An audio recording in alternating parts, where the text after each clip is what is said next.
Halo semuanya, tanpa basa-basi Mimin akan melanjutkan kembalinya sang keturunan Dragon Slayer yang dibuang oleh keluarganya disebabkan dianggap aib tak berbakat. Cerita sebelumnya diakhiri dengan kekalahan Zeke menghadapi salah satu jenius yang diberi hadiah Draker di belakang namanya, yaitu Andre, walau Zeke sebenarnya hanyalah sengaja mengalah.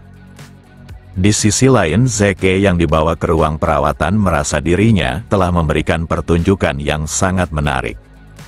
Walaupun dia tidak berhasil merobek baju lawannya, tapi dirinya mendapat hasil yang lebih baik dengan memaksanya untuk menggunakan aura menunjukkan Andre sudah mengakui kemampuannya.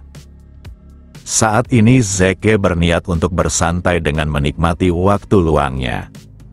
Kan tetapi dia kembali teringat akan teknik yang digunakan oleh Andre dalam serangan terakhirnya.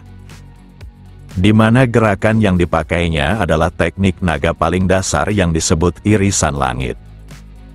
Namun karena berasal dari rank kesatria biru, maka kekuatan serangannya bukanlah apa-apa, dan jika Zeke serius maka dia pasti bisa mengalahkannya. Akan tetapi kekuatan seperti ini belum cukup karena Zeke harus menjadi yang terkuat sehingga dia bebas melakukan apapun tanpa kehadiran musuh yang dapat menggoyahkannya di masa depan meskipun harus menghadapi kekaisaran.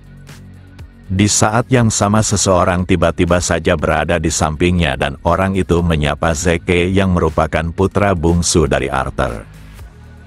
Kedatangan orang itu sangat mengejutkan Zeke disebabkan tak mengetahui sosoknya.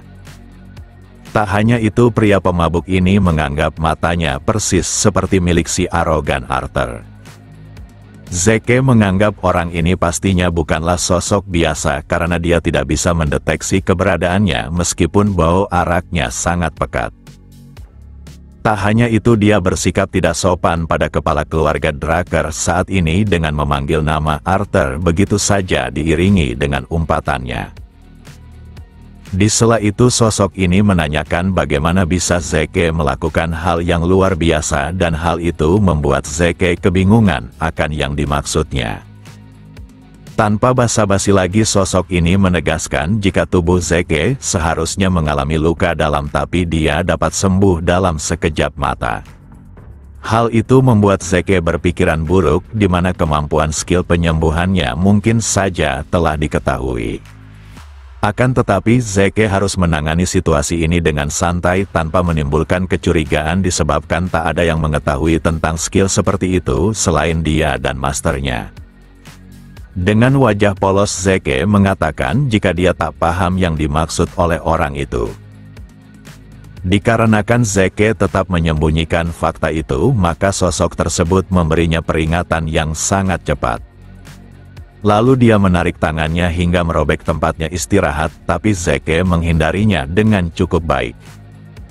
Kemudian Zeke memanfaatkan benda di sekitarnya untuk membatasi penglihatan orang itu. Tanpa basa-basi lagi Zeke melompat dengan sebuah serangan setelah mengambil pedang besar miliknya. Akan tetapi Zeke dibuat tercengang akan yang dilihatnya. Di mana sosok itu menunjukkan kekuatan hebatnya yang mampu menangkap pedangnya dengan tangan kosong miliknya. Sosok ini makin kegirangan karena dia merasa Zeke bukanlah bocah biasa dan lebih terlihat sebagai tentara bayaran. Setelah serangannya gagal maka Zeke melepaskan pedangnya dan hal ini merupakan tindakan yang seharusnya tidak dilakukan oleh keluarga Draker yang merupakan pengguna pedang. Semua itu dilakukan Zeke agar dirinya dapat mengambil jarak sekaligus memikirkan rencana untuk menghadapi lawannya. Di sela itu sosok ini malah memainkan pedang Zeke sambil mempertanyakan bagaimana bisa seorang Draker meninggalkan pedangnya. Kemudian sosok itu mengambilkan pedangnya dan menyebut jika Zeke lebih cocok menjadi tentara bayaran dibandingkan dengan seorang kesatria. Walau hanya pertarungan singkat, tapi Zeke belum pernah merasa sensasi seperti ini selain pertemuannya dengan masternya menunjukkan ada jurang perbedaan yang dalam di antara kemampuan mereka berdua dan perbedaan itu dapat menghabisinya dengan mudah jika orang itu menginginkannya. Sosok ini menganggap Zeke memiliki bakat yang hebat, tapi kenapa dia malah menggunakan senjata yang layak disebut? Di saat yang sama Andre datang dan menanyakan kenapa Dexter yang merupakan tukang kebun berada di sini. Pertanyaan itu tentu saja mengejutkan Zeke karena orang itu sangatlah kuat, bahkan lebih kuat dari Ksatria Merah. Lalu Andre meminta Zeke untuk kembali berlatih karena tubuhnya tampaknya sudah membaik. Sebelum pergi Dexter mengatakan jika dirinya akan mengajari Zeke sesuatu yang berguna jika dia mendatangi rumah kaca yang dijaganya. Hanya saja Zeke malah menolaknya karena dia tidaklah tertarik pada siapapun. Sosok itu tampak kesal dan menegaskan jika sifat Zeke benar-benar seperti Arthur yang arogan. Sambil tertawa Zeke mulai memahami semuanya dan siapa sosok itu sebenarnya. Dia bisa memanggil Arthur yang merupakan kepala keluarga dengan enteng tanpa rasa takut menunjukkan jika dia adalah putranya. Dia juga merupakan sosok yang hanya memiliki satu murid di seumur hidupnya, yaitu Andre. Berdasarkan pengetahuan masa lalunya, Dexter adalah sosok yang sangat kuat sekaligus berada di peringkat Ksatria Hitam. Tak hanya itu, kekuatannya digadang mampu melawan satu negara seorang diri. Tak hanya di masa lalu tapi sekarang ini Dexter menjadi perbincangan disebabkan menghilang secara tiba-tiba dan kenyataannya dia berada di tempat ini. Dia juga dikenal dengan seseorang yang memiliki kegigihan ekstrim saat masih aktif menjadi ksatria. Meski begitu dia juga merupakan orang aneh dan dirumorkan berhasil naik level menjadi ksatria hitam disebabkan menyukai warna tersebut. Sekarang Dexter telah menunjukkan ketertarikannya pada Zeke, tapi menerimanya begitu saja takkan memberikannya hasil yang memuaskan. Zeke akan memanfaatkan rasa tertarik Dexter hingga terus menolaknya sehingga menjadi tak keberatan untuk mengajari teknik rahasianya. Beralih di dalam pelajaran di mana seorang profesor akademi bidang sihir bernama Fanon sedang menjelaskan mata pelajaran yang dibawanya. Hanya saja semua murid yang seharusnya mendengarnya malah berperilaku yang tidak terpuji, bahkan mereka tertidur. Meski begitu Fanon tetap bersikap baik dengan terus menjelaskan pelajaran yang dibawanya. Siapa sangka di antara semua murid hanya Zeke yang memperhatikannya, bahkan dia bertanya tentang sesuatu yang terlewat agar profesornya menjelaskannya. Pertanyaan itu serta kehadiran Zeke membuatnya bersemangat kembali. Setelah jam pelajaran selesai semua murid luntur terbangun dan mereka menganggap pelajaran hari ini tidaklah berguna karena gurunya hanya menjelaskan sesuatu yang seharusnya mereka sudah ketahui. Akan tetapi Zeke tidak berpikir demikian karena teori sihir yang dijelaskan oleh Fanon sangat lengkap menunjukkan jika dia telah melakukan penelitian yang keras. Saat Zeke ingin meninggalkan ruangan tiba-tiba saja profesor menghentikannya.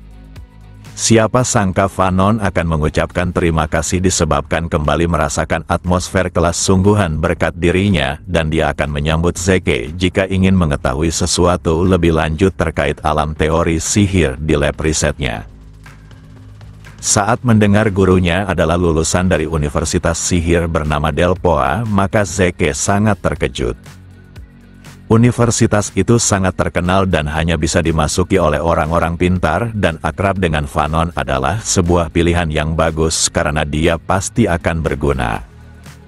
Setelah Zeke berjalan di halaman akademi, dia melihat kehadiran Dexter dan tak menduga jika orang itu sangat tidak sabaran. Padahal baru seminggu dia tak datang memenuhi undangannya, tapi dia langsung ingin bertemu. Tanpa basa-basi Dexter menanyakan kenapa bocah di hadapannya tidak datang ke rumah kaca miliknya. Dia yakin jika Zeke adalah bocah pintar dan pasti mengetahui maksud dari ajakan tersebut. Hanya saja Zeke tetap menunjukkan wajah polosnya sambil mengatakan jika dia tidaklah tertarik. Ucapan itu membuat Dexter kesal dan berpikir jika saja Zeke mengetahui jati dirinya maka dia pasti mengemis untuk diajari olehnya. Lalu Zeke mengungkapkan dan mengakui jika paman di hadapannya terlihat hebat, tapi dia sekarang sangat sibuk akan latihan pribadinya. Dexter mengerti, tapi dia tak suka akan adanya penolakan dan langsung bertindak seenaknya. Siapa sangka dia bergerak cepat hingga Zeke tak menyadarinya dan langsung membuatnya pingsan. Beberapa saat kemudian Zeke terbangun dan dia tak menyangka jika Dexter adalah orang yang benar-benar tidak sabaran bahkan menculiknya. Dengan melihat area sekitar maka Zeke paham jika dirinya berada di rumah kaca milik paman itu. Di sela itu Zeke bertanya apakah penjaga taman baru saja menculiknya. Yang benar saja Dexter membenarkan hal tersebut dan langsung jujur jika dirinya tertarik pada bocah seperti Zeke. Akan tetapi Zeke harus membuat Dexter sangat menginginkannya agar dia tak menyembunyikan apapun saat mengajarinya dan untuk mendapatkan rasa itu maka dia akan melarikan diri sekarang juga. Hanya saja Dexter malah tiba di hadapannya seperti hantu.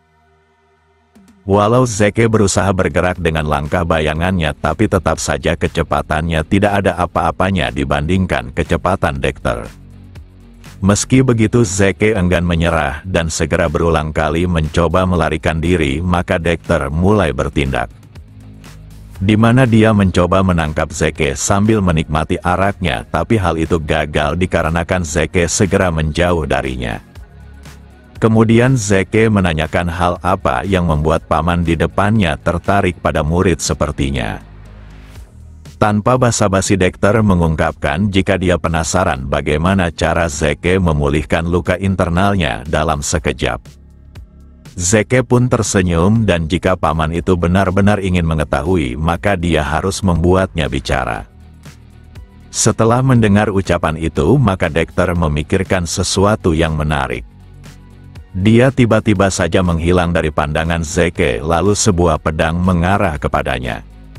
Pedang itu sangat cepat dan jika Zeke tidak menghindar maka kepalanya pasti terpotong. Akan tetapi Zeke memiliki insting yang begitu kuat hingga dia menghindar sekaligus menangkap pedang tersebut. Area semua yang berdebu menunjukkan betapa kuatnya lemparan pedang itu.